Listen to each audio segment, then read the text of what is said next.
Honorable Minister for External Affairs, and our Raksha Mantri, Minister of Defense, Srimati Nirmala Sitharaman.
Ladies and gentlemen, for centuries, India was the global hub for art, mathematics, metallurgy, astronomy, and biotechnology, leading to discoveries so profound that they are relevant even today.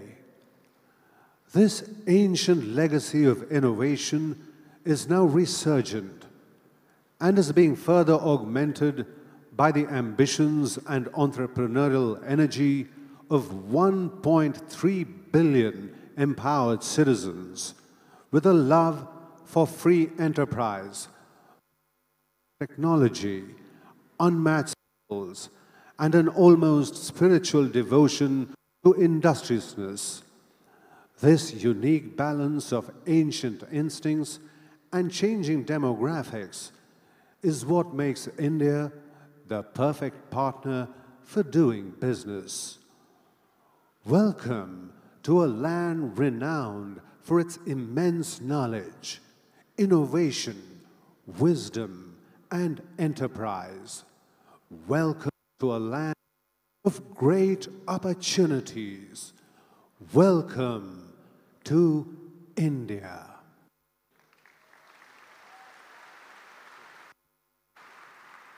Ladies and gentlemen, welcome to the 8th edition of the Entrepreneurship Summit.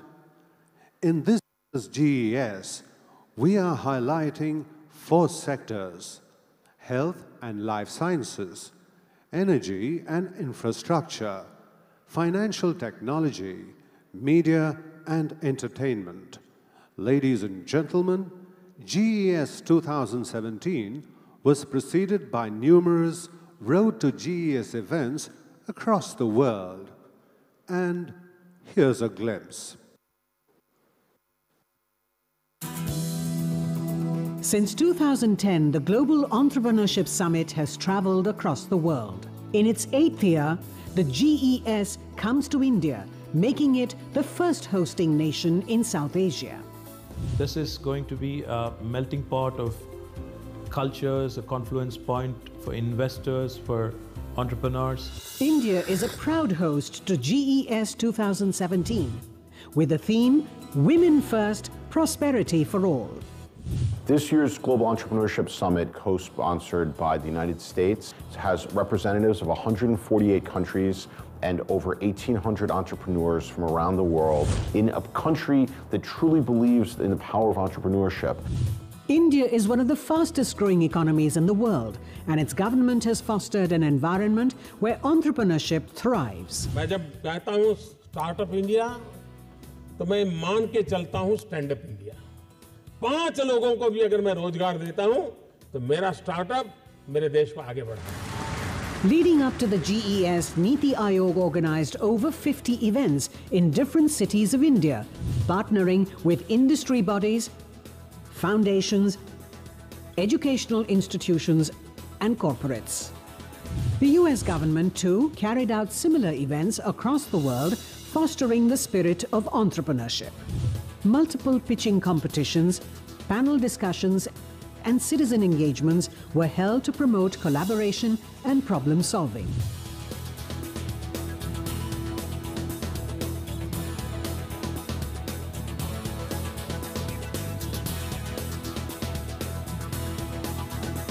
Winners from these competitions were given golden tickets to participate in the prestigious summit as delegates.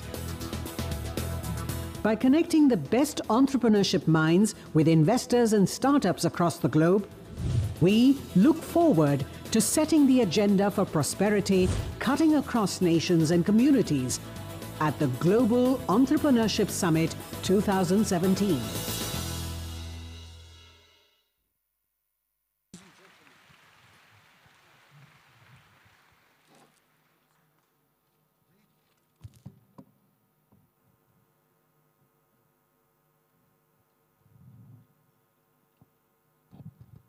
Ladies and gentlemen, we extend a very warm welcome to all the delegates of the Global Entrepreneurship Summit 2017.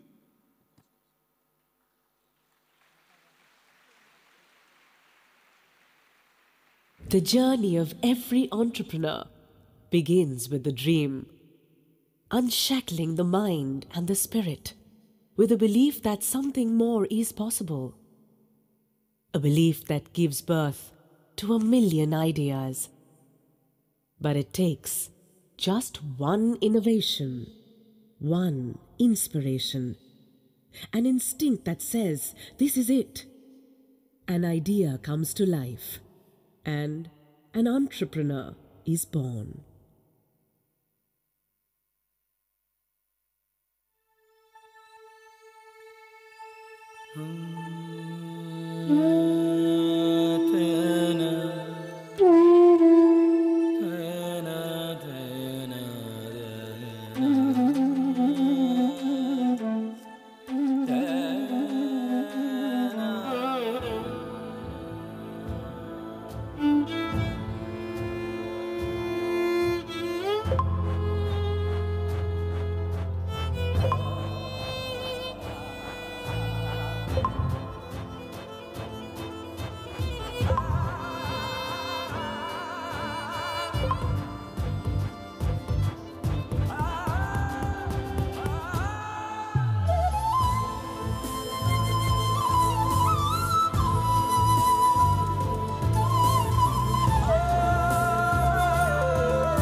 There's no business like show business.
May we now request the Chief Minister of Telangana, Shri K. Chandrasekhar Rao, to deliver the welcome address.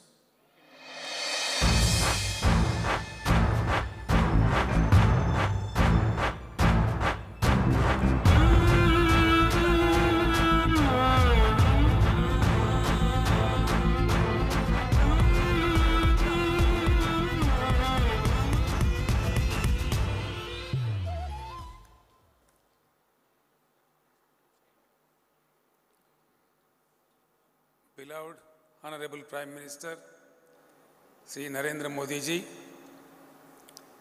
Honorable External Affairs Minister, Srimati Sushma Swaraj ji, Honorable Defence Minister, Srimati Nirmala Sitharaman ji, Srimati Ivanka Trump, Advisor to the President of the United States of America, distinguished dignitaries, participants and guests.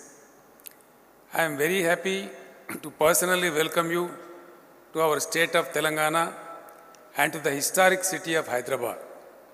We feel very proud to be hosting one of the most prestigious global events. Hyderabad, a most happening city with vibrant economic activity, is recognized all over the world as a welcoming and most hospitable destination. I am sure that you will experience the Hyderabadi character during the stay here. Telangana is the newest and youngest state of our country. Under the industrial policy promotion, which is called TS IPAS, it is now mandatory by law that all approvals have to be given within 15 days. The unique feature of this policy is that in case the approval does not come in 15 days, it is deemed to be given. I would like to inform that this policy has actually worked quite admirably on the ground. In the last 3 years, we have given approvals to 5,469 industrial units with a total investment of $17.5 billion and created over 400,000 jobs. All this achievement has happened without the investors requiring to run from pillar to post. Telangana has been ranked as #1 state in the country in ease of doing business rankings brought out by the Government of India and the World Bank jointly. Telangana has now become a favored destination for both international and domestic investors, and you will be pleased to know that Hyderabad has the second largest presence of 5 most valuable companies in the world outside their own headquarters in the USA. These include Apple, Google, Microsoft, Facebook, and Amazon. We are also encouraging young entrepreneurs. I am happy to mention that Hyderabad hosts India's largest technology incubator called T-Hub. We have a vibrant startup ecosystem in which the government has played a catalytic role in bringing together the best academic institutions and the corporate sector to nourish and support the brilliant young minds. T-Hub is now recognized as a role model by the National Institute of Transforming India, popularly known as Niti Aayog. I am delighted that we have got such an important platform to showcase our investor-friendly environment. At the same time, we are also keen to learn from the innovative work being done by others all over the world. I trust that the deliberations over the next 2 days in the Global Entrepreneurship Summit will enrich us with new ideas and plans. I once again welcome all of you to our state of Telangana and hope that you would enjoy the legendary hospitality of Hyderabad and relish its signature dish, Hyderabadi biryani. Thank you. Jai Hind.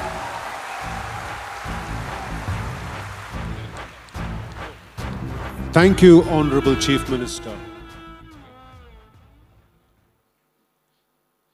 Ladies and gentlemen, we would like to introduce you to Mitra, an indigenous robot developed by a young startup from Bengaluru.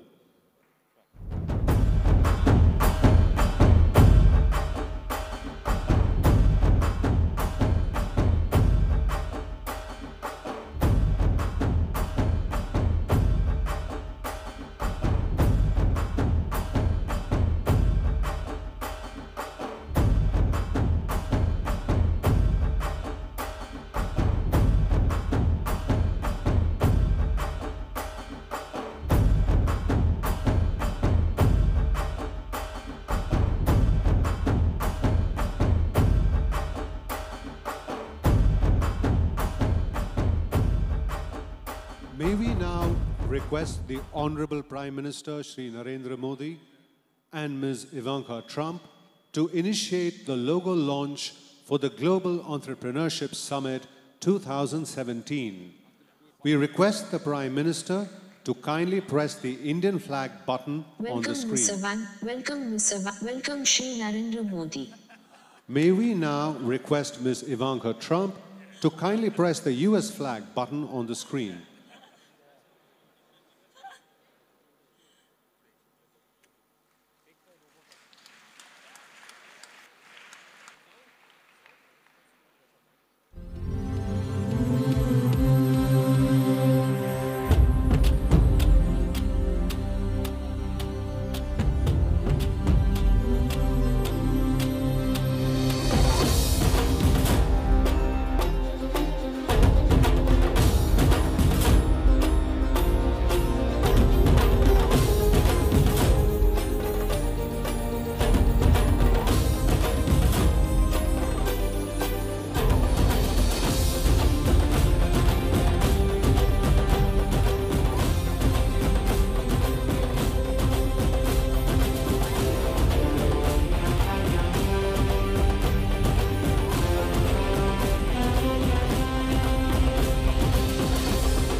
May we now request Ms. Ivanka Trump, advisor to the President of the United States of America, to kindly address the gathering.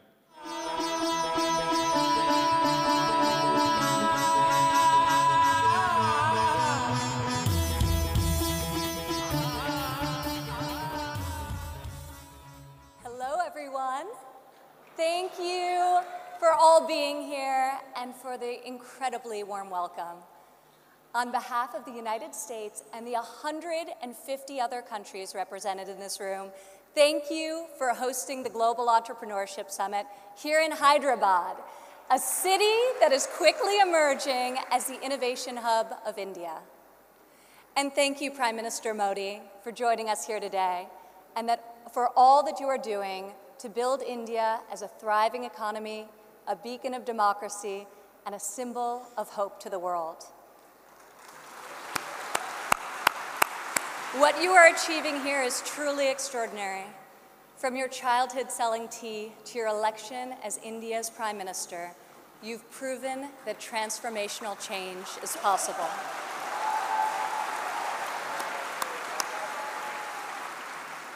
And now you are bringing that promise to hundreds of millions of people across your country. Thank you. To the people of India, I want to congratulate you as you celebrate the 70th anniversary of your independence. You are celebrating it as the world's largest democracies and one of the fastest growing economies on earth.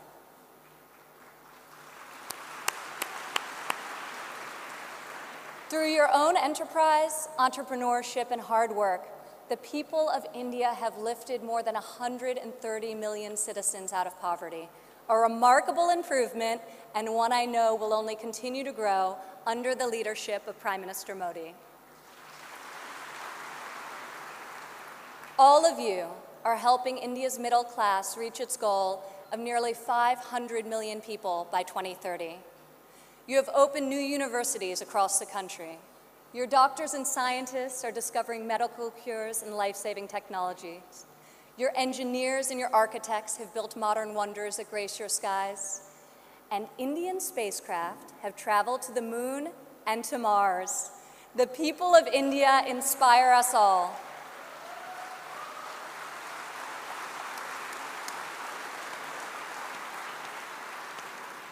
This is the first time India has hosted the Global Entrepreneurship Summit.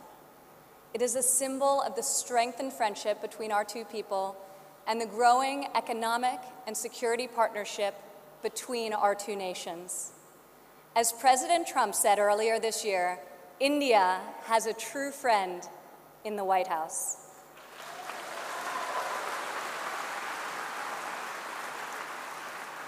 I would like to thank the State Department for co-hosting this incredible gathering. I would also like to thank Governor Narendra and all elected Indian officials who are here with us tonight for welcoming us to your beautiful country. Thank you. It's incredible to be in this ancient city brimming with transformative technology. Now, your tech centers may even outshine your world-famous biryani. Maybe. CEOs like Microsoft's Satya Nadella went to school right here in Hyderabad.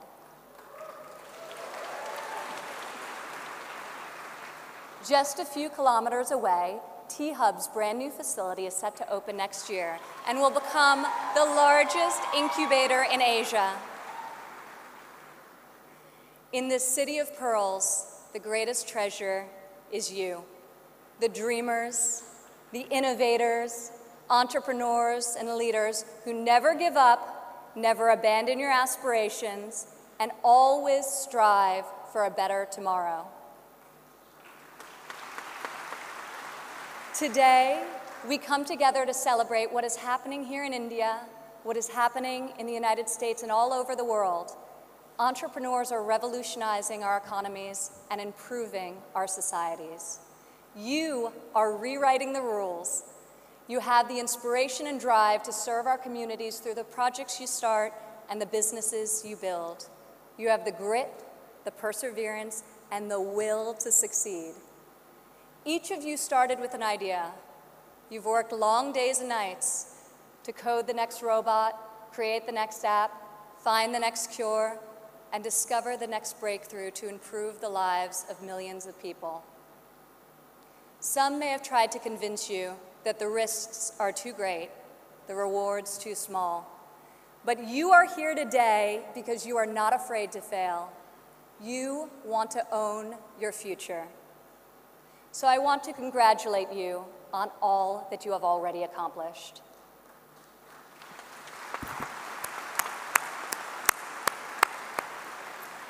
And I especially want to congratulate the women entrepreneurs here with us today.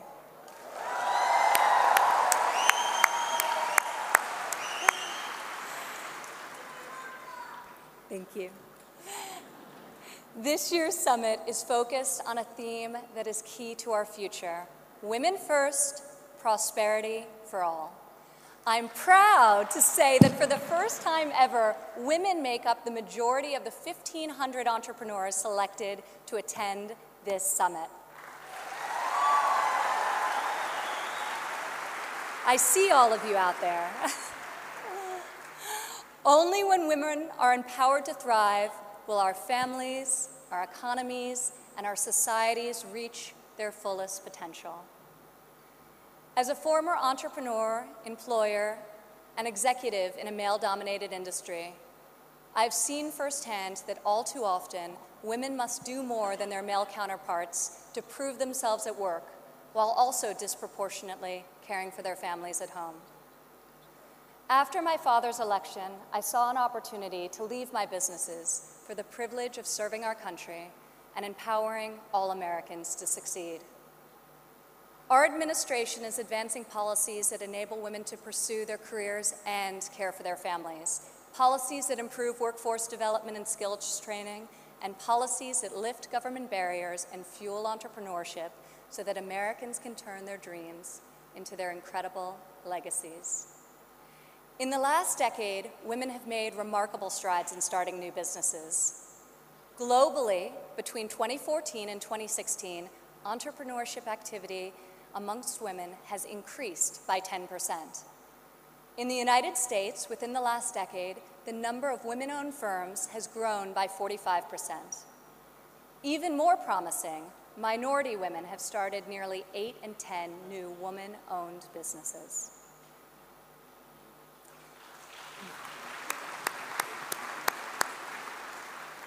Today, more than 11 million women in the United States own businesses. They employ nearly 9 million workers and generate over $1 trillion in revenue.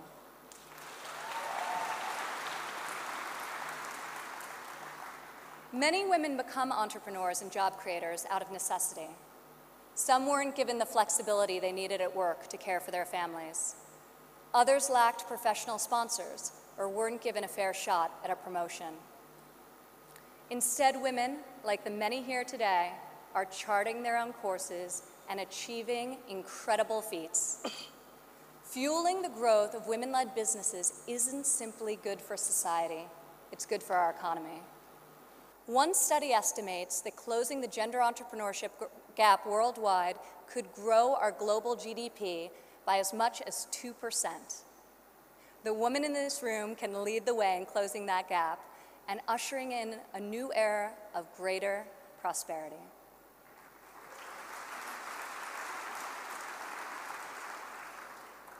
Yet despite the soaring rate of female entrepreneurs, women still face steep obstacles to starting, owning, and growing their businesses.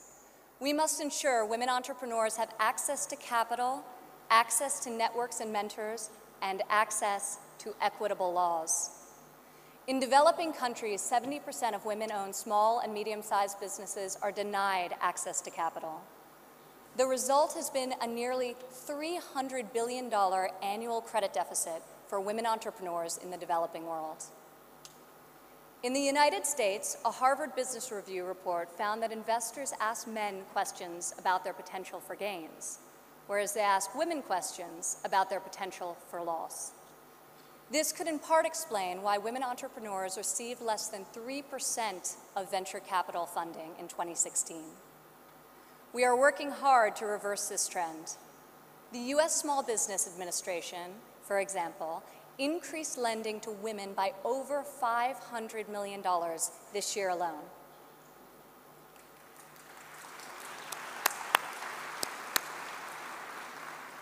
When it comes to networks and mentorship, roughly half of women in the United States say they have difficulty finding a mentor. Yet mentorship is critical to success, as each of you knows. Entrepreneurs need professional guidance to help them start and grow their business. In the United States, we are fostering mentorship through programs such as SCORE, a nationwide initiative where successful men and women coach those who want to become their own CEOs. And when it comes to equitable laws, while many developed and developing countries have made tremendous strides, there is still much work to be done. In some countries, women are not allowed to own property, travel freely, or work without the consent of their husbands. In even more countries, the cultural and family pressure is so great that women do not feel the freedom to work outside of the home. Our administration is striving to promote greater opportunity for women around the world, both through our domestic reforms and our international initiatives. This summer at the G20 conference, the United States was a founding member of a bold new initiative with the World Bank, the Women Entrepreneur Finance Initiative, also known as WEFI.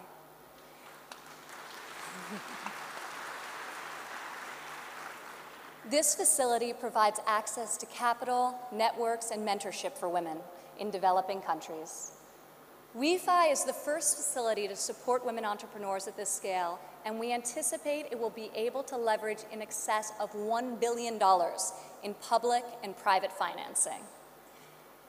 This facility also seeks to address the legal and regulatory barriers that limit opportunities for women entrepreneurs. In the last decade, USAID has promoted women's entrepreneurship through a number of programs, including providing microfinance loans to women in Afghanistan and bringing internet access to women in Nigeria and Kenya. USAID Administrator Mark Green is here with us today. Where are you, Mark? Thank you, Mark. I want to thank Mark and the entire U.S. delegation for their tireless work to improve the lives of millions, both domestically and abroad.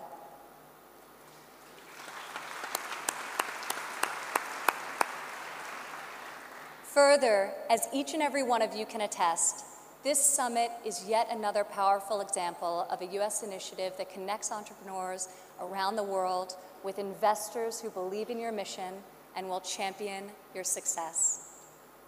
I want to thank the U.S. business leaders who have traveled all the way to Hyderabad for this inspiring event. I also want to congratulate the more than 350 American entrepreneurs who were selected to be with us here today to represent America's brightest talent.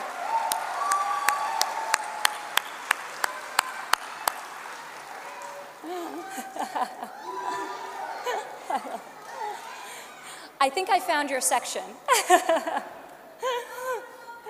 Thank you. At home, our administration is committed to empowering women entrepreneurs through domestic reforms. In the past 11 months, we have expanded apprenticeship programs and prioritized STEM education to ensure that women and men have more opportunities to master the skills that drive progress in the 21st century. We have dramatically reduced job-crushing regulations, which disproportionately hurt entrepreneurs and small business owners. And we are laser-focused on passing long-overdue tax cuts.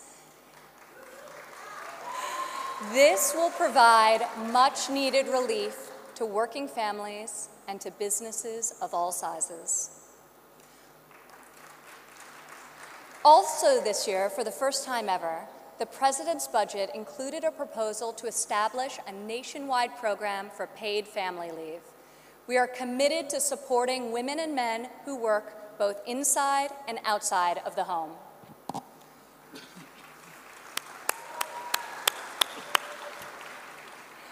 When women work, it creates a unique multiplier effect. Women are more likely than men to hire other women, to give them access to capital, mentorship, and networks.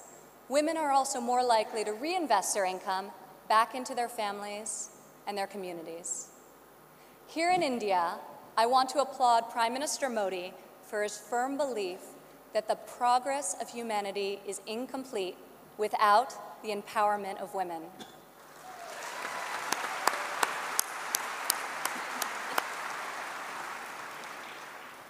Just consider, if India closes the labor force gender gap by half, your economy could grow by over $150 billion in the next 3 years.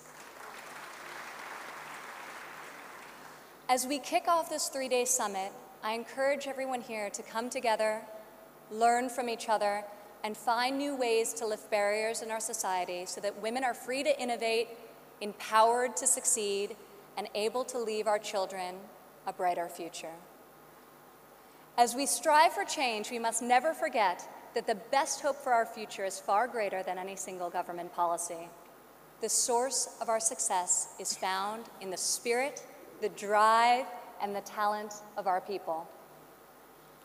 Here with us today from San Francisco is Dara Dotz. Dara spent over a decade working in underserved communities around the world. She witnessed firsthand that many times people need very simple items: a bucket for carrying water, a splint to treat an injury, a part to fix a generator.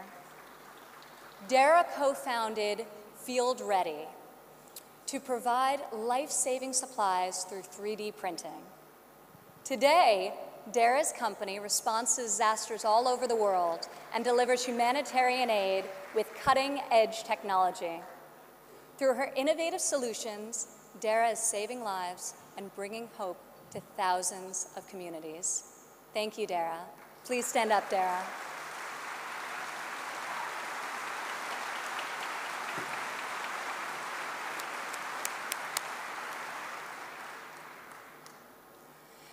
Rajlakshmi Bhartakar joins us from Bangalore, India. When her son began having seizures at a young age, she decided to create her own solution to better monitor his health. Stand up.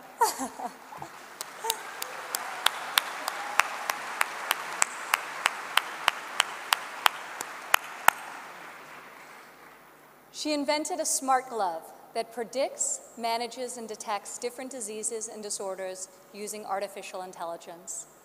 Now her company, Terra Blue, aims to make specialty healthcare accessible in even the most remote places in India. Rajlakshmi, your courage and determination is truly remarkable. Congratulations, thank you.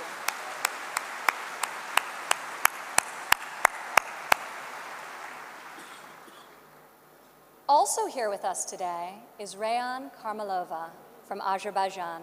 Rayan, please stand up.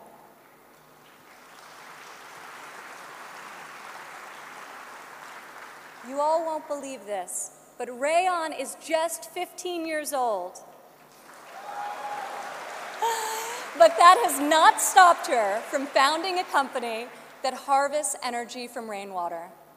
Rayan has a powerful motto: light up one house at a time. Rayan, each home you light up is illuminating the world. We are inspired by your brilliance and your hard work. Thank you.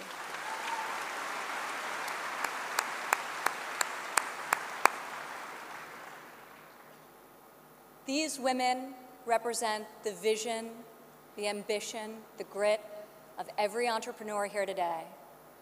You are saving lives, creating jobs, and bringing hope to our communities.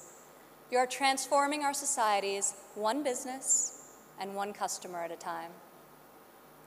You prove to the world that we have the power to rise above the challenges of our day and to pioneer new pathways forward and to leave our mark on this moment in history. Just think about how much better the world would be if all of us, men and women, are empowered to dream big, aim high, and work together towards a more just and prosperous future. A future where mothers and fathers can work hard to build a better life for their families, where boys and girls can go to school, discover their talents, and pursue their ambitions, and where people of all nations can live and work together in dignity and in peace. This is the future we can, will, and must build together. And this is the promise of the visionaries gathered in this room today. Thank you.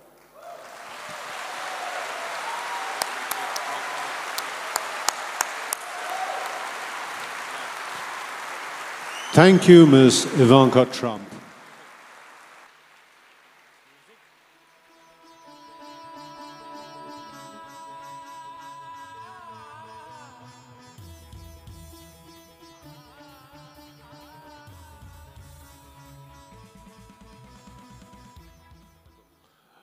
May we now request the architect of the new resurgent India, the driver of the entrepreneurial spirit of India, encompassing Make in India, Startup India, and the Digital India initiatives.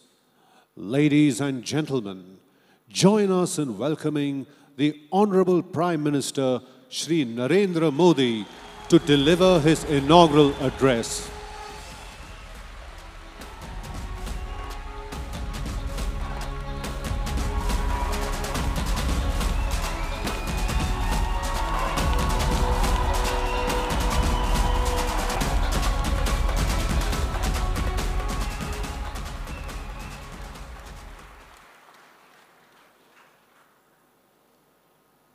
Governor of Telangana, Shri ESLL Narasimhan,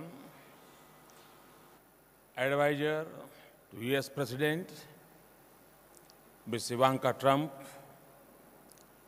Chief Minister of Telangana, Sri K. Chandrasekhar Rao, my cabinet colleagues, Sushma ji, Nirmala ji, Excellencies, ladies and gentlemen, we are happy to host the 2017 Global Entrepreneurship Summit in partnership with the government of the United States of America. The summit is being held in South Asia for the first time.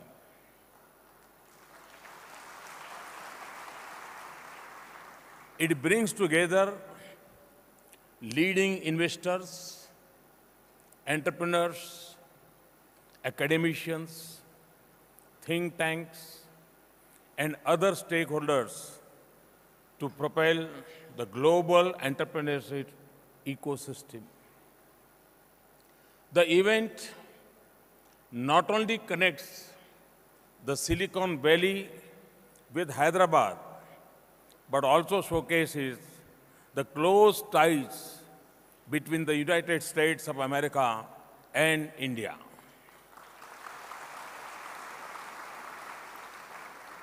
It underlines our shared commitment towards encouraging entrepreneurship and innovation.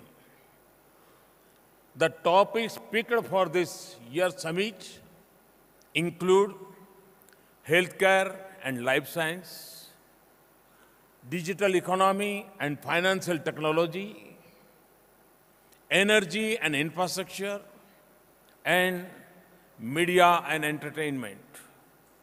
These are all important issues relevant to the well-being and prosperity of mankind.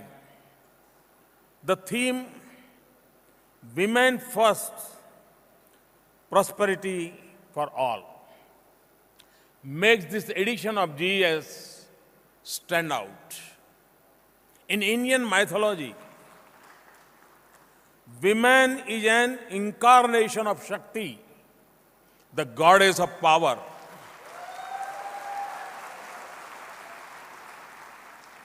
We believe women empowerment is vital to our development. Our history has references to women of remarkable talent and determination. Gargi, an ancient philosopher around the 7th century BC, challenged the male sage to a philosophical discourse, something unheard of this in this time even. Our warrior queens like Rani Ahilyabai Holkar and Rani Lakshmibai fought bravely to defend their kingdoms. Our freedom struggle too is replete with such inspirational instances. Indian women continue to lead in different walks of life. Our space programs, including the Mars Orbiter mission, have had immense contribution from women scientists.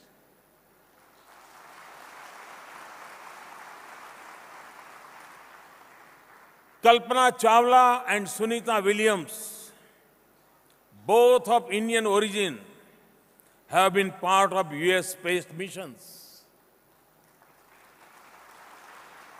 3 out of 4 oldest high courts in India are now headed by women judges. Our sportswomen have done the country proud.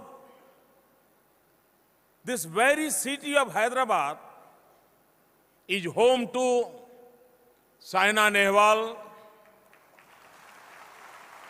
PV Sandhu, and Sania Mirza. We have brought laureates to India. In India, we have provided for not less than 1/3 of women representation in rural and urban local bodies, ensuring women's participation in grassroots level decision making. More than 60% of workers in our agriculture and allied sectors are women. Our milk cooperatives in Gujarat and the Sri Mahila Grudyog Lijjat Papad are examples of highly successful and globally acclaimed women-led cooperative movements.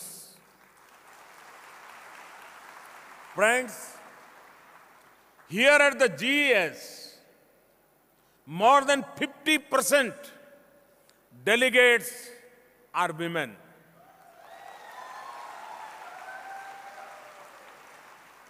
Over the next 2 days, you will meet many women who have dared to be different in their own walks of life.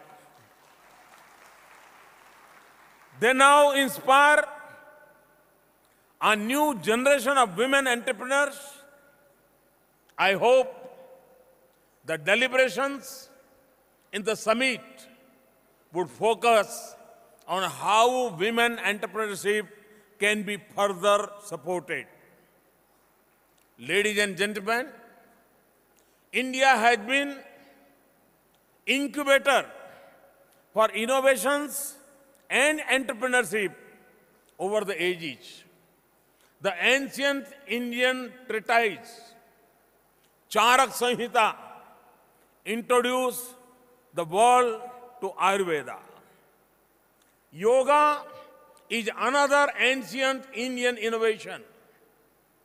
The entire world now comes together to celebrate Yoga Day on 21st June every year.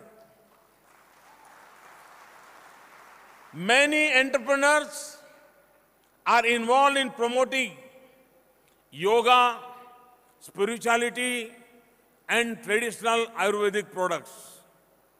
The digital world we live in today is based on the binary system. The invention of zero, the foundation of this binary system, happened with Aryabhat's birth in India.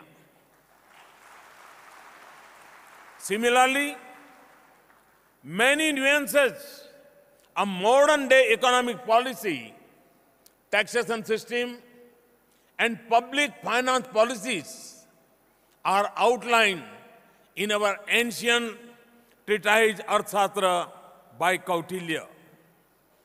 Ancient India's expertise in metallurgy and also well known. Our many ports and harbors and the world's oldest dockyard at Lothal bear evidence to vibrant trade linkages. The tales of Indian voyagers traveling to foreign lands reflect the entrepreneurship character and spirit of our forefathers. What are the core qualities that distinguish an entrepreneur? An entrepreneur uses knowledge and skills to fulfill a motive. Entrepreneurs see opportunity in adversity. They try to meet the felt needs by making process more convenient and comfortable for the end user. They are patient and determined. Swami Vivekananda had said, each work has to pass through 3 stages: ridicule, opposition, and then acceptance. Those who think ahead of that time are sure to be misunderstood.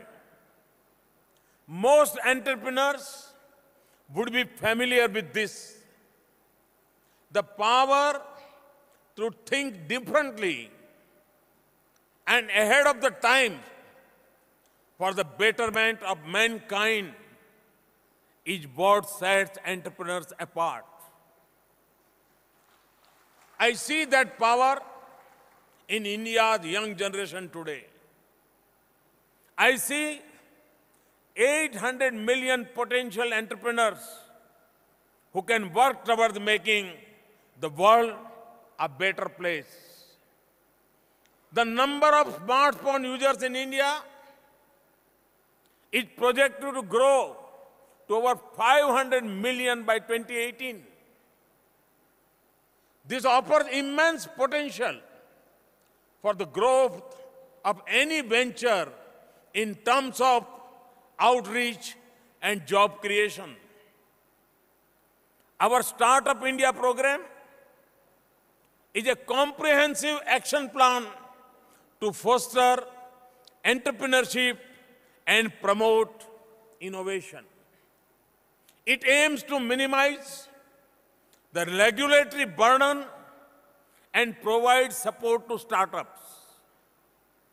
Over 1,200 redundant laws have been scrapped.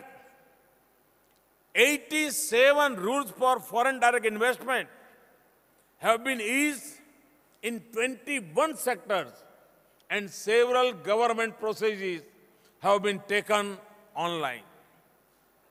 Our government has taken several steps to improve the business environment.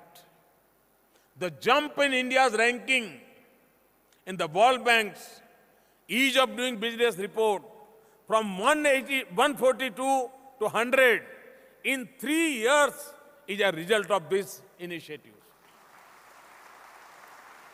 We have improved on indicators like dealing with construction permits, getting credit, protecting minority investors, paying taxes, enforcing contracts, and resolving insolvencies.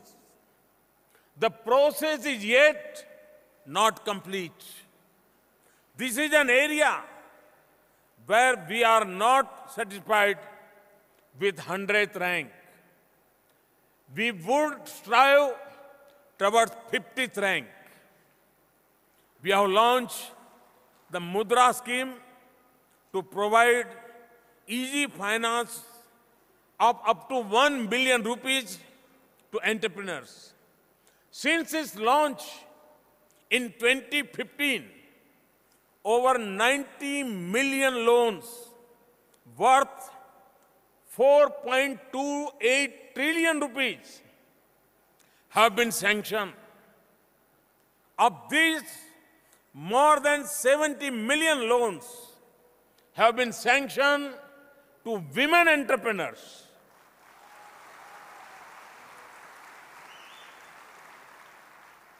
My government had launched the Atal Innovation Mission. We are opening tinkering labs in more than 900 schools to promote a culture of innovation and entrepreneurship among children. Our Mentor India initiative engages leaders to guide and mentor students through these tinkering labs. In addition, 19 incubation centers have been created in various universities and research institutions. This will nurture innovative startup businesses to become scalable and sustainable. We have created Aadhaar, the world's largest biometric-based digital database. This currently covers over 1.15 billion people and digitally process over 40 million transactions daily. We now digitally provide monetary benefits of various government schemes to the beneficiaries through direct benefit transfer using Aadhaar. Almost 300 million bank accounts with deposit of over 685 billion rupees, more than $10 billion have been opened through the Jan Dhan Yojana. This brings previously unbanked section of the society into the formal financial system. Of these, 53% accounts are of women. We are steadily working towards the less cash economy and have launched a unified payment interface app called BEAM. In less than a year, this platform is processing almost 280,000 transactions daily, having almost completed our program to connect all villages with electricity. We have now launched the Saubhagya scheme.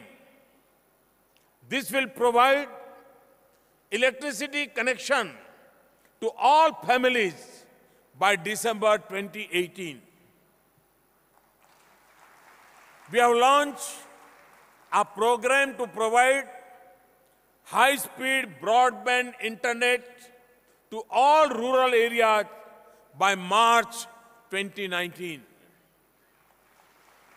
Under our clean energy program, in just 3 years, we have doubled the renewables capacity from 30,000 megawatts to about 60,000 megawatts.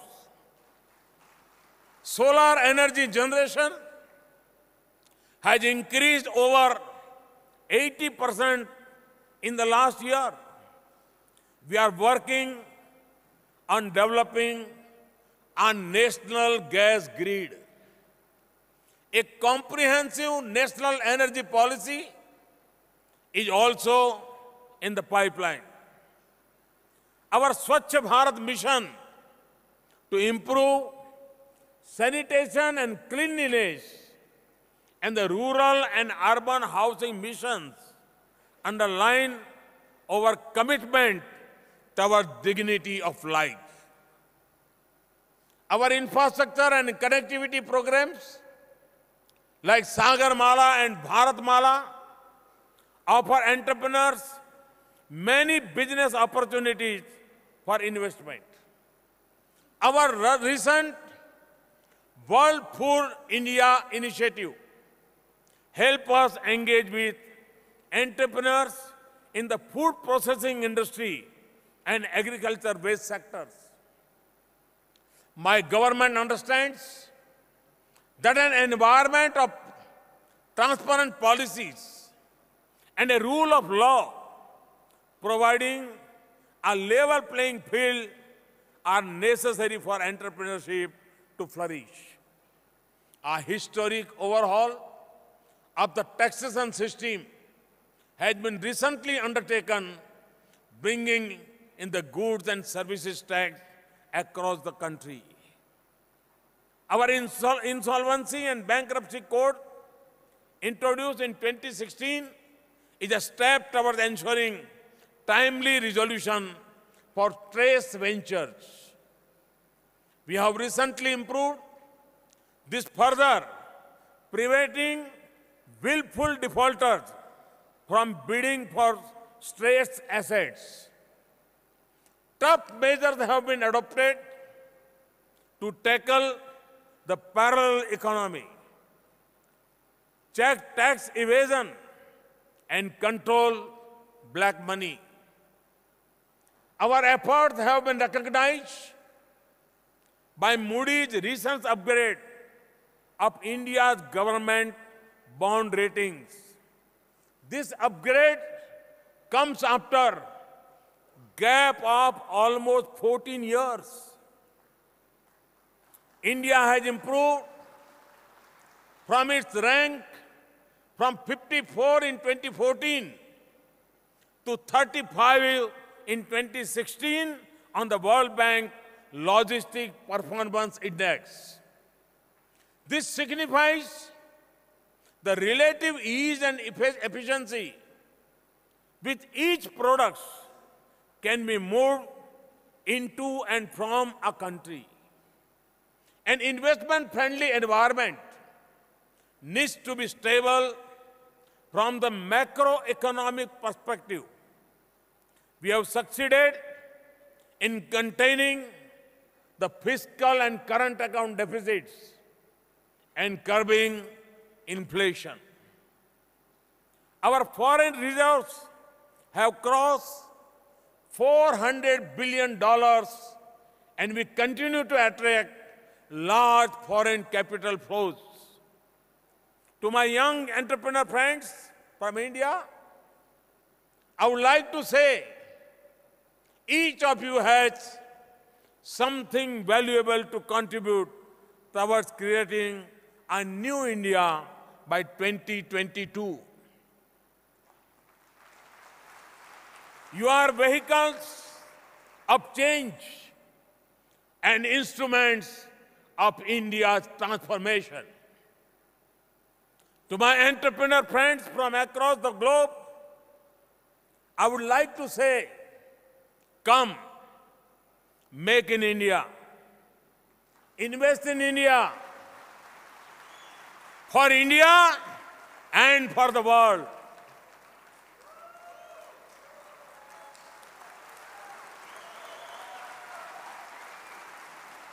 I invite each one of you to become a partner in India's growth story.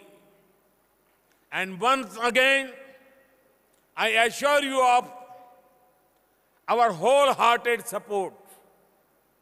I'm informed that President Trump had declared November 27, 2017 as National Entrepreneurship Month.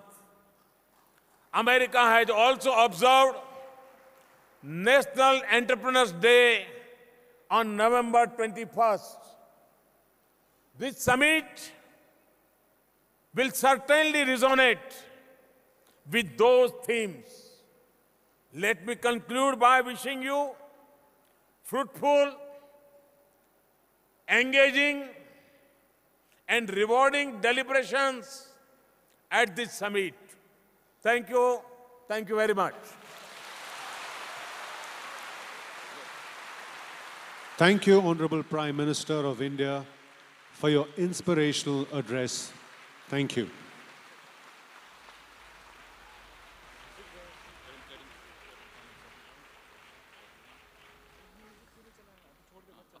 Ladies and gentlemen, we have amongst us a distinguished stateswoman. May I now request our Minister of External Affairs, Srimati Sushma Swaraj, to deliver the vote of thanks.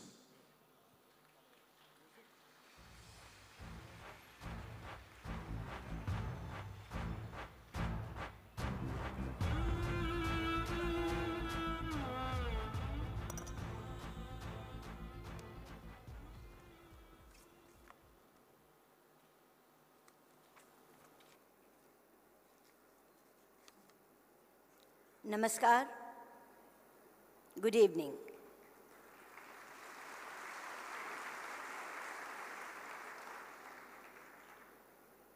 Honorable Prime Minister, Shri Narendra Modi, Advisor to US President and my dear friend, Ms. Ivanka Trump,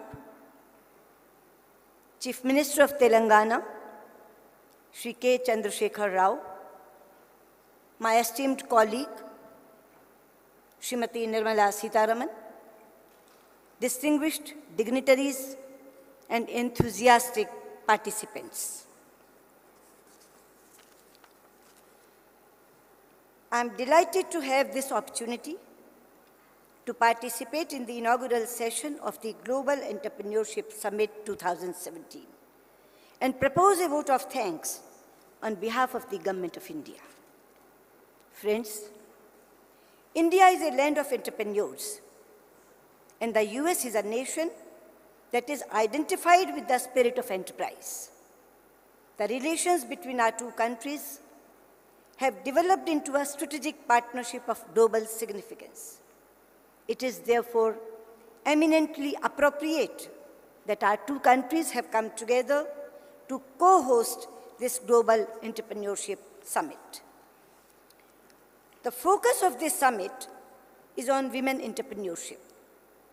Women entrepreneurs are epitome of courage and leadership. Therefore, empowerment of women is a priority for India and should be a priority for the entire world. Prime Minister Modi quoted from Swami Vivekananda. I'm again quoting Swami Vivekananda. I quote, "There is no chance for the welfare of the world. Unless the condition of woman is improved, it is not possible for a bird to fly on only one wing."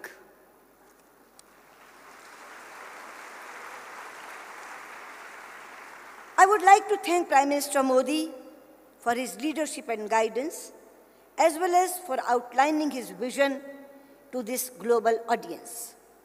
Under his leadership, our government has embarked upon ambitious programs for empowerment of women and promotion of entrepreneurship and skill development in India.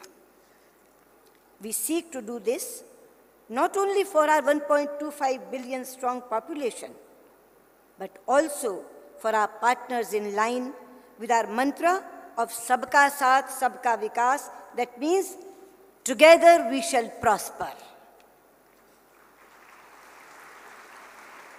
I would like to thank Ms. Ivanka Trump, who is a co-host of this summit.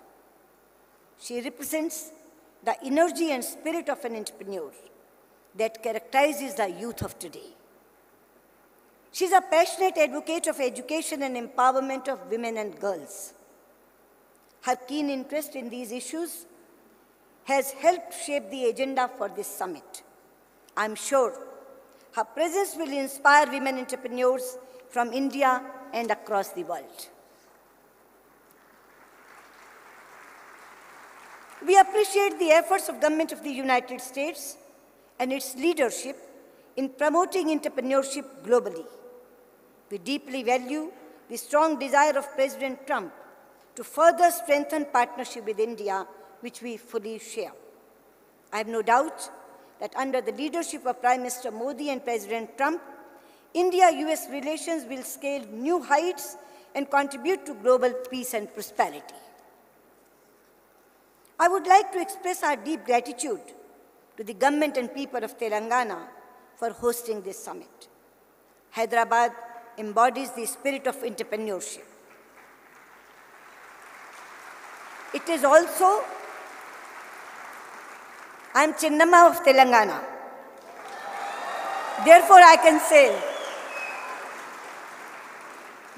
can very proudly say that it is also a perfect mix of traditionalism and modernism. Friends, this summit would not have been possible without the meticulous organization by Niti Aayog. Therefore, my special thanks to Shri Rajiv Kumar, the Vice Chairman, Shri Amitabh Kant, CEO, and the entire team of Niti Aayog for successfully organizing this event. Now I would like to thank all the participants of this summit. This summit is primarily for you and will be a success if it is able to meet your expectations. We have worked hard to ensure that your experience is substantive and productive. Our special appreciation is for our foreign participants who have traveled long distances to be present here. We would like you to go back with pleasant memories and new partnerships. Last but not the least, I would like to extend our heartfelt thanks to all the officials and volunteers from India and the United States who have worked hard for months to make this summit happen. And the results are there for everyone to see.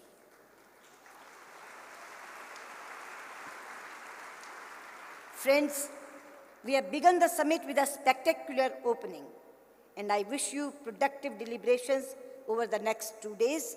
Once again, my sincere thanks to all those who have assembled here. Thank you. Namaskar.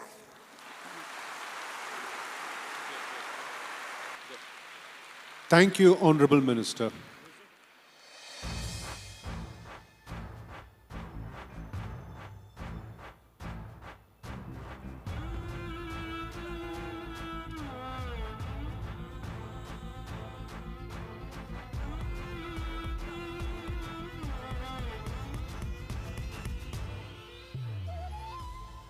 Thank you, ladies and gentlemen. With this, we conclude the inaugural session of GES 2017. Please remain seated while the Honorable Prime Minister departs.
Ladies and gentlemen, we now start with the opening plenary session, Be the Change, Women's Entrepreneurial Leadership.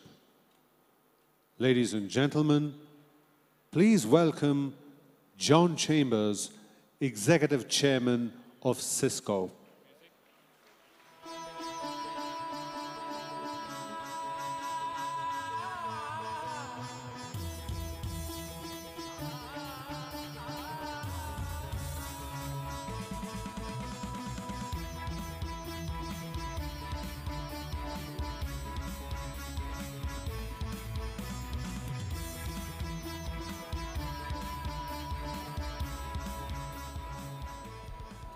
Good evening.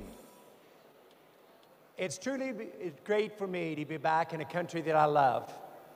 A country that has moved from being a slow follower to a fast innovator on a global scale. Today's panel is really about how do we bring to life what the Prime Minister and what Ms. Trump talked about earlier in terms of a vision for how we can change the US, change India, and change the world. When I originally got asked to speak on this topic, I got very excited. And I said, my topic's going to be about startups. I know how we do this, and I know how we do it well. And then I realized how far India has come. How far India has come in the last 3 years when I was honored to be probably the biggest bull about India's future. And how in the most recent publications, India is projected to grow year over year by over 10% GDP growth for the next decade. The vision of your Prime Minister is truly coming true. And from the US perspective, we see the US for the first time in a decade at the strongest economic growth quarter over quarter that we've seen. You see job creation going very well. And so it would be so easy to say, let's just continue to do what we are and not have the courage to change. But the courage to change when you have an opportunity in front of you is the most important thing you can do.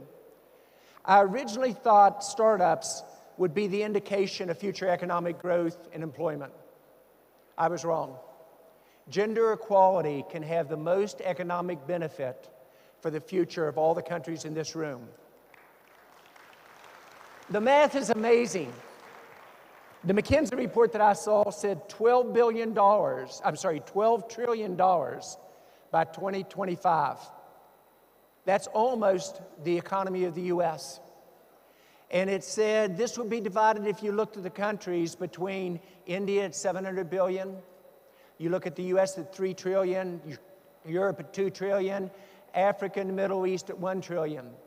And it is, if we do this right, when you think about great basic GDP growth, GDP is nothing more than additions to the labor force, about capital investment and innovation. I think this is a chance to make history. I think it's not a chance to have a good discussion on how we can change gender equality, but really it's an inflection point for changing it around the world. And that's really what this topic is about today. Just to give you some numbers though, Ms. Trump referred to a couple of these earlier. Basically, when you look at the investment in startups, only 1/3 of the women capability in terms of getting venture capital and angel investment compared to their male counterparts gets approved. When a woman starts a business, you're talking about only about 1/3 of the capital to half the capital that a male counterpart would do for the same business. And the numbers are abysmal in terms of where we are, even though we're showing growth. Only 19% of the companies around the world over $1 million in sales have women entrepreneurs at the leadership role for it. So I really think this is a chance to dream together, a chance to say what is really possible for the future, a chance to have courage to change and to challenge each other. And at the end of the night, we're going to ask you, each of you, to say, what can you do different in this next year to not make incremental improvement, but make this an inflection point that Prime Minister Modi referred to earlier. I have an amazing panel with me today. I want to first invite Marcus Wellenberg to come up and join me. Marcus, for those of you who know him, comes out of Sweden. He's the chairman of one of the top banks in Europe, the Nordic countries. The Nordic countries have been the most advanced in terms of gender participation at the board level, etc. He has a good feel for where is the European market, and a lot of the changes that they have, he knows where we need to go. So Marcus, if you're back there, please come and join me.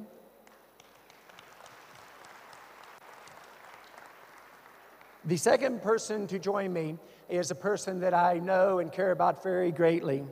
She basically has been a great friend for many, many years.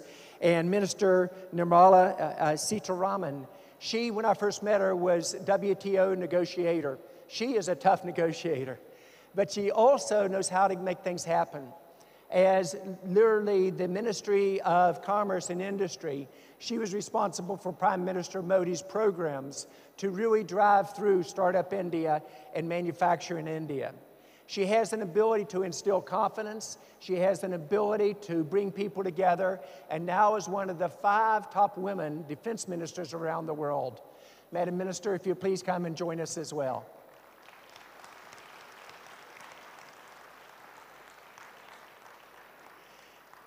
The next individual is the person that we talked about earlier, and I want to tell you a little bit more human side about Ms. Ivanka Trump. When I talked to her on the phone about this panel, she literally was teaching me what was possible, how to make changes. She's not only a world-renowned business leader, she honestly cares so much about making a difference. She's a mother, she's a TV personality, she's a fashion designer, she's been successful in many of the challenges in her life. But this is an area that she leads by example in, not just in her words, but also in her actions. So, Ms. Trump, would you please join us? And finally, representing the Africa, Middle East area is an individual I did not know before tonight, but I honestly feel like I've now known her for a very long time. She is a leader, the first Black leader of an aviation company, a petroleum company in South Africa. As a young lady, she had the imagination of wanting to do this. She had no fear in achieving goals that others would hesitate about and not be able to perhaps achieve. And yet when she had the chance, she turned it completely around. Please join me in welcoming Sibonile Lee Salmabo. Please.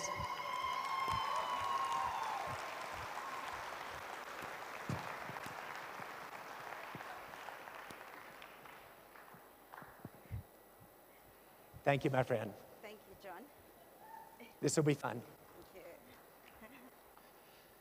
I'm going to switch you right here if I could. Thank you. Please. Got you. So if I may start off with you, Ms. Trump, you watch what is occurring in the world. You have a passion for this. It'd be so easy with the economy of the U.S. going well, the tax reforms changing, et cetera, not to have the courage to make this change. Why is the administration doing this? Why is it so important to you personally? And let me also ask a double question. What advice would you have for the young women entrepreneurs in the audience in terms of kind of lessons learned? Because you've come through a male-dominated world and done remarkably well. What would be your thoughts on both topics? Well, first of all, thank you. Thank you, John. Can you hear me? Hello? Better? Hello? Thank you, John, and thank you for all that you've done to inspire so many entrepreneurs, men, female alike, and for participating in... Hello? Testing on the mic, please. Hello? Thank you. And for participating in this dynamic panel. We appreciate it. I was so excited to come here to Hyderabad, this center of innovation, and to have the opportunity to meet with so many entrepreneurs from all over the world who are deeply inspired by their own individual mission. And that to me is one of the most incredible things. And ultimately, now in this role in government that I'm so privileged to have, that's my desire, to create an opportunity for more people to have the advantages that I've been so fortunate to have.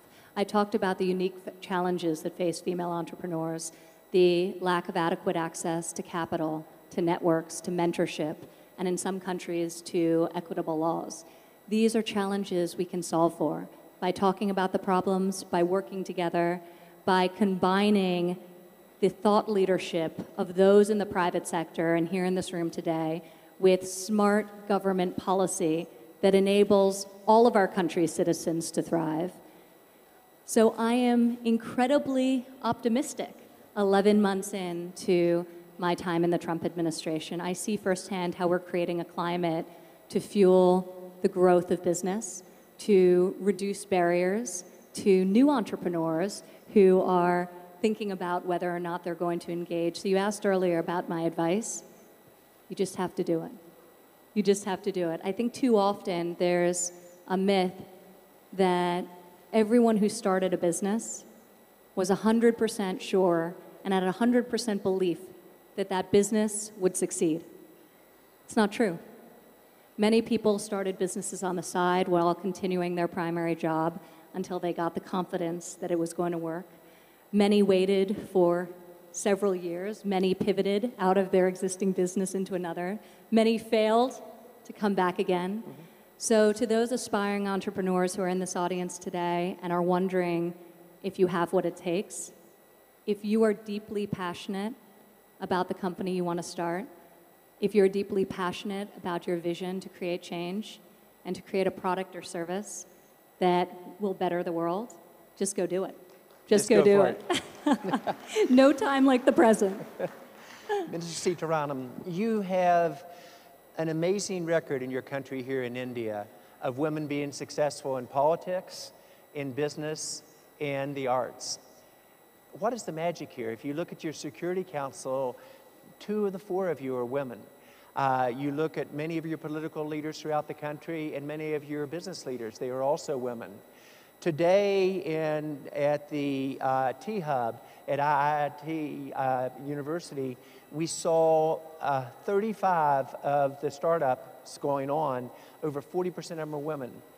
What is the takeaway for many of us in this audience about what India is doing different and the generation of female leaders that you all have been able to develop and continue to develop? Well, I like to believe that that trait in the Indian women has always been there. But only in the last 60 years, because of the model of development that India had adopted, socialist.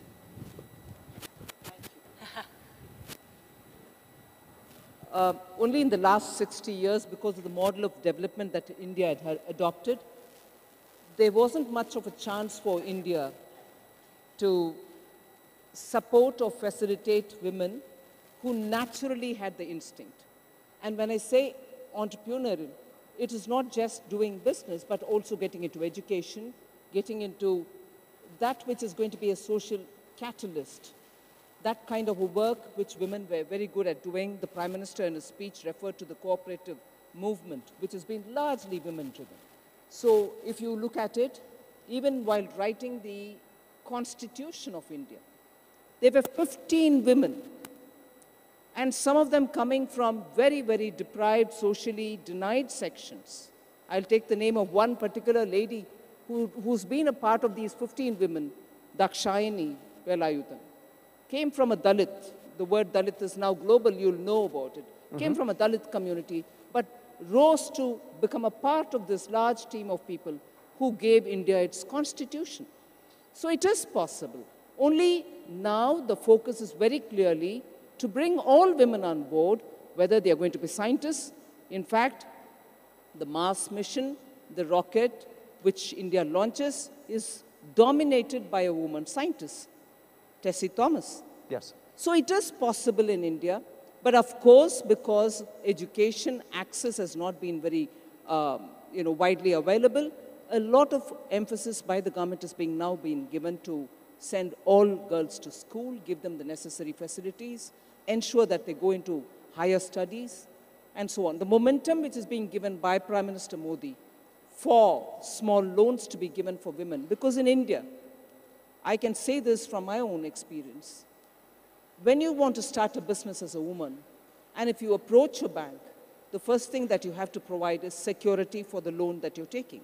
And because women belong to a part of a family, in the sense either the father has to support, or if they're married, the husband has to support, on their own, many of them did not even keep some property. So it became the first necessary thing for a woman, and today, by law, and particularly the Mudra scheme, which the Prime Minister has launched, it has said, in fact, the Prime Minister, in one of his speeches said, I am the guarantor for every woman who wants that loan without a guarantee. So, out-of-box thinking has helped to empower women, but we have a long way to go. But it's very possible. It is. And achievable. Achievable. And it's not a dream. Not at all. We can do it together. Yes, but of course, effort is needed by everybody. Agreed. Ms. Samba, you had a vision watching planes fly over when you were a young person about someday being in aviation. You had the courage to, when the Empowerment Acts occurred in South Africa, to go for it. You are the first 100% owned female entrepreneurship in aviation. In my notes said in South Africa, I'm not sure, but what in the world? What are some of the lessons learned? Was it what you thought, being a female going into a male-dominated world? How did you adjust your leadership style, or did you, in terms of what was expected? And how could you teach many of us in the audience, not just the females, but us males that need to learn as well, what it was like for you in making these changes? Thank you, John, and good afternoon, everybody. For me, starting an aviation company started with a passion. I'm a human resources practitioner by profession, and one day I decided that, I want to follow my dreams. I want to find what lies within me and pursue that. So I decided that I am going to leave the corporate world, start my own aviation company, and thrive. Little did I know that everything comes with a package, that it is not smooth sailing to be an entrepreneur. However, it is possible when you persevere and you look you have a vision and you look at the end of the road at what you want to achieve. There's been so many hurdles in getting and thriving in aviation industry. One of them is access to finance. You might be sitting there and asking yourself, who funded this young lady to own a private jet company and helicopters in South Africa, in the African continent? It was during December time when I got my first order from government to do my flight from Johannesburg to Bujumbura. I had no finance at all, and I ran to finance institutions to go and ask for finance. But many doors closed because they said, one, aviation is a risky industry, and secondly, I didn't have collateral at all, you know, to service the debt that I was looking for. But I didn't say, you know what, I'm not getting any help at the moment. I just decided to find alternatives. I called my mother, who had retired in South Africa, but who was working as a nurse in London, and said, Mommy, I have resigned. But here's the good news. I've got an opportunity to thrive as an entrepreneur. How can you help me? You know, she had to leave London, where she was working as a nurse, to come and give me her pension money so that I start this business. And she also, thank you. And she also talked to her sister, who had also retired, to borrow me her funds so that I could start this aviation business. My advice to the new and aspiring entrepreneurs is that when you are determined and when you have a vision and when you have a plan, don't let it die because of the challenges that you meet. Instead, find alternative solutions because there is always a solution. Sometimes it might take longer than planned, but at the end of the day, when you persevere, you will be able to thrive and win. Thank you. Thank you. You're amazing, young lady. All very proud of you and your courage. Marcus, Scandinavia, the Nordic countries have often led in the gender diversity.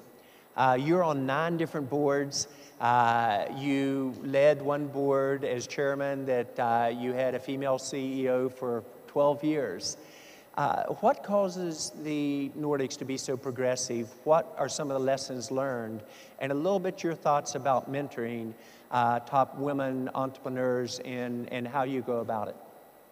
Well, you know, as you said, I come from a different part of the world where the diversity question has been very much up front for a long, long time. Yes. For many reasons. I mean, it's an egalitarian society at heart, but I would also say that it also comes from the need for our population to be participating in the work life. And we all know that the wealth of a nation and the standard of living is actually very much dependent how big a percentage of your population that actually has the possibility to work. So this has been, for many reasons, a very important question for Sweden to have women participating in life of business. On top of that, they've been actually, in the last few years, a tremendous push for entrepreneurship in our part of the world. I'm happy to say that a lot of those who are doing that today are women. And I would say that I participate in several mentor programs, and for those of us who've been running corporations, we know how tough it is to be running something. You're pretty much alone. You maybe don't have a board. You really need somebody to talk to completely openly, and Yes. even if you have a board. And it doesn't matter really if you're a woman or a man from that perspective, but I think it's very, very important that you support the mentor thought for everybody who's doing entrepreneurship. On top of that, of course, we all know that in many cases, it's a bigger job, a bigger sacrifice for a woman to start up. When, you know, coming from a different mode very often having a family responsibility at the same time. So in the case of women entrepreneurs, it's very often, at least my experience from where I come from, even more important to have a mentorship and to really support that. So in fact, I'm going tomorrow to Helsinki with a group of entrepreneurs where the sole purpose is to bring them together with their mentors to see another of these great things we're seeing today, which is a tech entrepreneurship in Finland. And I would say that you have to remember, I'm just thinking about your discussion about the difficulty to find risk capital. This is typically a thing that a mentor can help you with. You know, to support, open up the doors, give them support, having the experience, and then really making it work.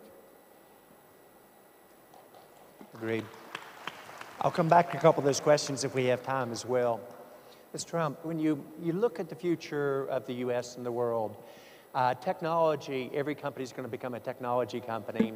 And it doesn't matter if you're in retail or fashions or in government. How important is it that our education system evolve? And how important is it that we really focus on our women entrepreneurs, really giving them the education in technology and STEM? And what do you think we need to do better, both as a country, our home country, and around the world in this area? Thank you, John. Well, I think it's tremendously important. Historically, women have been greatly underrepresented in STEM fields. And you note that now technology is not confined to one sphere. Yes. Technology is disrupting every industry and reinventing every industry. So every industry is a technology industry. And I view computer science, digital literacy as really foundational to success across so many industries, especially when you look at the future of where work is headed. So as part of our commitment to ensuring skills training and ensuring we continue to have an incredible and competitive workforce, we've been very, very focused on prioritizing STEM education, starting in our schools K through 12, and with a particular focus on making sure that the programs are designed with gender and racial diversity in mind. So when you look at a field like computer science, for example, women represent 47% of the American workforce, yet make up only 21% of computer science professionals. Yes. So what's very concerning when you look at where the jobs of the future are going to be increasingly headed, and you look at the low representation of women in this very critical field, and this is true of all STEM fields, engineering, we represent 13% of engineers. So you look at the work of the future, if we continue not to take our fair share, if we continue to be underrepresented in these high growth areas, in these lucrative fields of the future, I worry that the fourth industrial revolution will not only lead to us remaining stagnant in terms of closing this persistent gender wage gap, but I worry we'll actually start to make negative progress and lose a lot of the gains that we've made in recent decades. So I think it's critically important, and that's why President Trump rolled out just a few months ago a presidential memorandum that told the Department of Education to prioritize STEM education and committed $200 million, a minimum of $200 million annually towards that goal, and it could be much more in grant funding. So we're very focused on that, and then beyond K through 12, we're very focused on workforce development and worker retraining to ensure that every American, regardless of age, has an opportunity to participate in the economy and get the skills training they need if they're in an industry where their jobs have been displaced, or in an area of the country geographically where they've lost opportunity, that they have the opportunity to re-enter the workforce. So really the combination of K through 12 STEM and computer science focus, and then workforce development, apprenticeship models, which have been very, very successful in places across the world, notably Germany and Switzerland, are areas that we're very, very focused on as an administration. In addition to technical education, because as you know, coming from Cisco, the needs are not just of a four-year college graduate. So many of the great STEM jobs that are open and available today require no or minimum post-secondary education. So I think it's a tremendous opportunity in our country, and we're looking forward to filling those vacant jobs and making sure that the next generation has the skills that will enable them to succeed in the modern economy. Completely agree. And what you're beginning to see is you have to not solve this with one or two variables. You have to do 7 or 8 things well at the same time. Madam Minister, before you were defense minister, you really implemented Prime Minister Modi's startup concepts and how you do a startup ecosystem, as well as how you do stand-up in terms of the women leadership. If the majority of the jobs in this country, but also around the world, are going to be generated entirely through startups, because the large companies, Marcus, you and I were talking, are not going to add jobs in total over this next decade. Some will increase, some will decrease.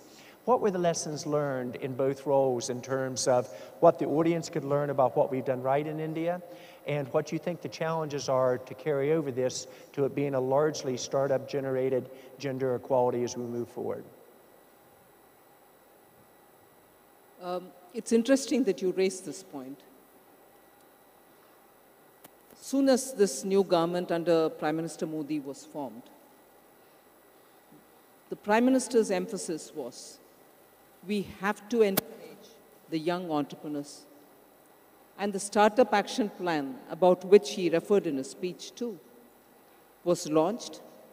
And not just launched the action plan, but we kept our ear close to the ground. And as and when startups kept telling us that there had to be more and more changes, more tweaking to the action plan itself, we were ready for the changes. Normally, governments do take some time to change, but given the nature with which, or the temperament with which Prime Minister Modi works, he wanted quick results, he wanted to move ahead and be responsive.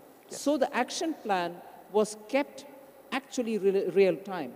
So we kept changing in response to the changes that came, because inherently we believe that governments can no longer generate jobs on their own as much as you want. It can still probably give some jobs, but it cannot generate as much as you would want, one. And second, people also, particularly in India, were no longer looking up to the government for providing jobs. They thought they had the capacity, the skill sets, to start a business and provide more jobs for others in their neighborhood or among their acquaintances. So it was very clear that that spirit of entrepreneurship had to be kept up, and solutions which are going to be local, at the same time which could be scaled up, were all to be encouraged. It wasn't possible for Delhi or for the state headquarters to decide and give solutions for everything that the people need. So we had to be rapid in moving, and we thought it made sense, therefore, to have people coming up with solutions, and in the course also creating jobs, churning the economy, keeping it far more vibrant. So that was the justification, and in that I must appreciate again the guidance we received from the Prime Minister. When we went to Germany, we spoke with Angela Merkel's government, and I'm very glad that the Chancellor was ready for it. Yes. She said, I'll give global exposure opportunities for Indian startups to interact with startups in Germany, and therefore we could have an exchange program worked out. Similarly, when Prime Minister went to Israel, which you have very clearly recognized that a lot of startup business happens there, we made sure... Tied to the defense industry. And in the defense industry. I would definitely come over to that, because now I'm handling defense. Yes. So Israel too came up with a lot of opportunities for our startups to go see what is the environment in which they were doing it all, so that they could replicate or mutually benefit by any kind of linkages that they can have. Even as I talk now, we've finalized December 4th as the date when I will be working with the Chambers of Commerce and the startups. A huge list has been made to ensure that I interact with them to see about women's participation and about how they can help in the defense ministry's production and procurement process. Because Indian startups have made and are continuing to make very big contribution for defense industry, both in India and abroad. We want to make sure that we leverage that opportunity that we have. And on the 4th of December, I am sitting with a lot of these industry leaders and the chambers of commerce to ensure that the startups are given equal playing field opportunities when tenders are given out by the government, asking for people to supply. Startups have a problem because till now the rules were such that unless they had existed in the field for more than a certain number of years, they couldn't even qualify. Unless they had a certain number of amount of turnover, they couldn't even qualify.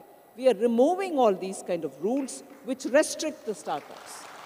And therefore, I feel startups do have a very big opportunity in entering into defense industry, helping India to procure, and also probably export. So that's one thing. And the last thing about Prime Minister's approach again on stand-up. How is it different? How are women entrepreneurs going to be helped with it? India has more than 600 districts. And in each one of the districts, there is at least one commercial bank, a scheduled bank available. Prime Minister's desire was to tell these banks that in every one of the districts, which is 600 or more now, at least one woman should be given money to start her business as a startup entrepreneur, so that innovation at district levels also are recognized, funded, and scaled up. So it is not going to be just a Bangalore, Hyderabad, phenomena. It is going to be across the board, everywhere in the country, in the districts. So there, the women business is happening. One other last thing I would like to say, Indian startups, particularly women-related entrepreneurs, small and medium industries, again with women potential exporters, I had worked up a plan with the International Trade Council, which is a part of the World Bank, yes, UN organization. The head currently is a lady called Aranza Gonzalez. She's doing a lot of work about bringing together all the women entrepreneurs who are in trading business, in the sense who would want to export globally. And her effort, I wanted to get over to India to make all Indian women entrepreneurs and exporters to come together to search for a global market. So there are provisions, there are platforms through which we can have greater women entrepreneurship being facilitated and promoted. We are at it. We will do it for India. And I'm sure South Africa's experience, United States experience, Swedish experience will all come of help. You know, what's fascinating is France has moved from the last nation in Europe you'd invest in and not even involved in startups with very little venture capital investment in 2 years to #1. And one of the most basic things they did, they stated as a national goal. They then opened up all of their government to startups and said it's okay for some of these to fail. And then they went to their large businesses and said, you must be a part of this transition. So I think it's lessons learned that we can all apply. One of the most important things, and I talk to probably 40 different startup sessions per month, is the lessons learned about not successes, which everybody wants to write about, but the challenges you faced and how you overcame them. I became a better leader because of a terrible time in 2001 when I went from being viewed as one of the best CEOs in the world to could I run my company during the dot-com bust. I probably developed more as a leader, and our company became a much stronger company because of our setbacks. If I could ask you to share with this audience and entrepreneurs how you overcame not just your successes, because everybody will write about those, but how did you handle the setbacks? And especially for the women entrepreneurs, you will never be a great leader until you get knocked down and you get back up. Could you share your experiences with the audience on that? Yes, thank you, John. You know, challenges, they come and challenges, they go. It is how fast and how you react to those challenges that determines your success. When we started this aviation business, we didn't realize that aerospace and aviation is a highly regulated environment. I'm sure those who come from the USA would know that the FAA is very strict, and our Civil Aviation Authority in South Africa conforms to EASA and also the FAA. So you can imagine that those regulations are very stringent. At some point in the company, we didn't manage to renew our licenses because the challenge was that you need to do at least one flight to exercise the rights of your licenses. And at that time, we didn't have enough access to aeroplanes, to infrastructure, to capital, and a whole lot of things that are required to run a successful aviation company. And I remember one day when one of the auditors from the Civil Aviation Authority came to our offices, just took our licenses from the wall and said, you're no longer allowed to operate. You know, it was such a huge setback for us as a company, because now we couldn't, you know, generate income. Now we couldn't, you know, see through our vision. But as a leader, I needed to communicate to the staff, you know, our vision. I needed to be strong and confident so that the employees could follow me. And I didn't just stop there. I managed to go back, find partnerships, which is very important. You cannot run an organization on your own and expect to run a successful business. You need partnerships. And in aviation, you need partnerships globally, not only in your country. So that's what we went back. We took stock of what was happening in the company and managed to get partnerships, revived our licenses, and managed to get back and operate.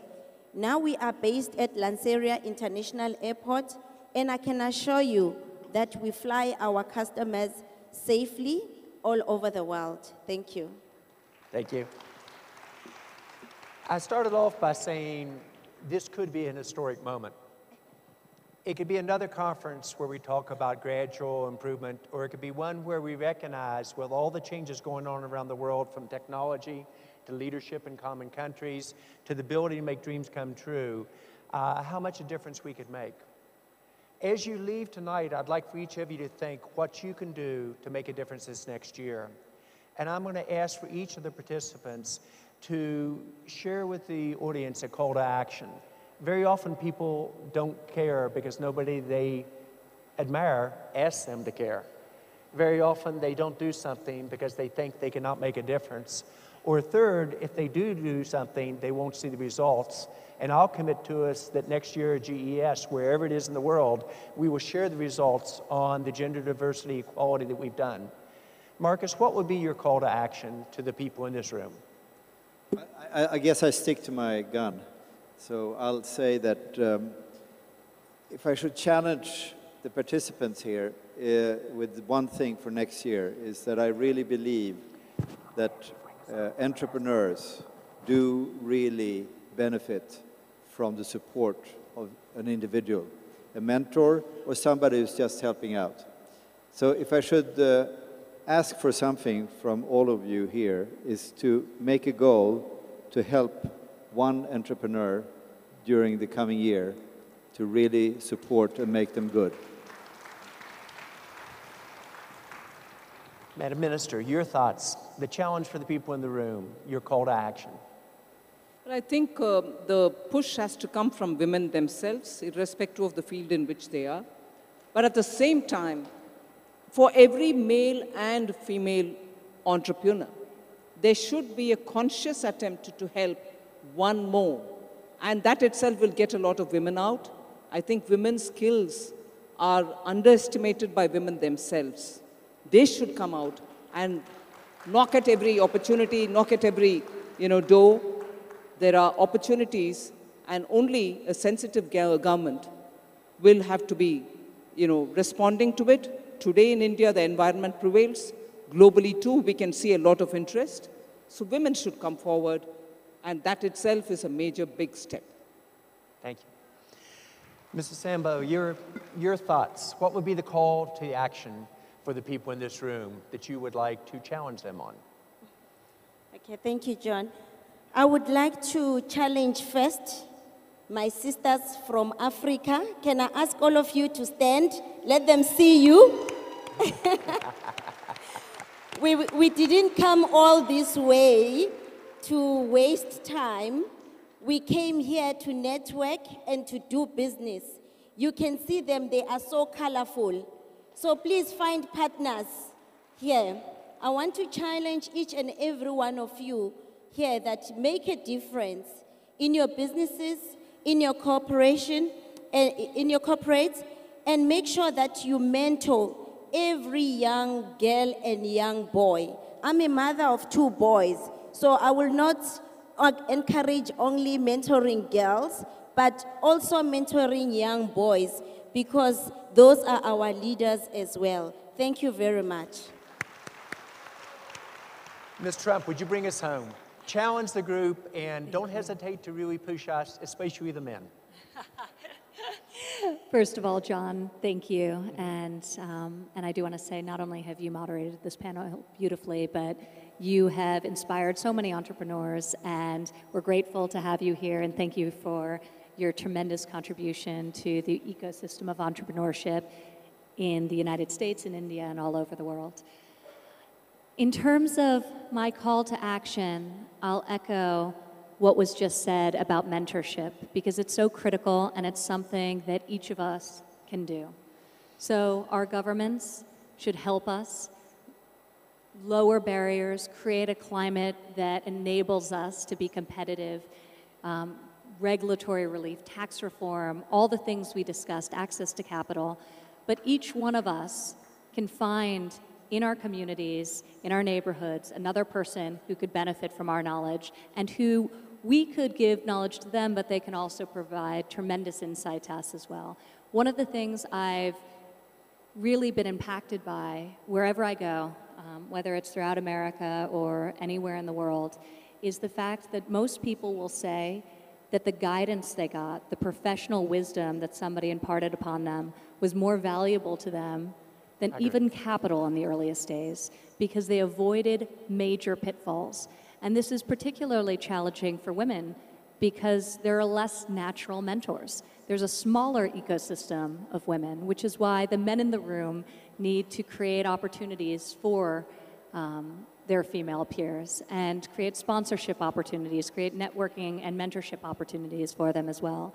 So we can start to build that out and grow it. But mentorship really, I've come to believe, is so core. And I look at my own personal experience, and so much of what I was able to do was based on the advice and the feedback I got from the very intelligent people I would ask very basic questions of, and especially in the earliest days of my starting out in business and starting my own business. So that is something that I will ask each of you to do. I will try to do this as well, and we appreciate your being here. I'm deeply inspired by the number of countries represented, by the diversity we have here today, by the gender equality that is present in this room of innovators. And I look forward to a great summit. So thank you to our hosts. Thank you very much. Last question. I want to see a show of hands. How many of you are in to make this change? Let's do it together. Thank you very much. Thank you, Mr. Chambers, for the engaging session. Thank you all. We welcome you once again, ladies and gentlemen, to GES 2017. We wish you a fruitful, inspiring, and productive summit. Thank you.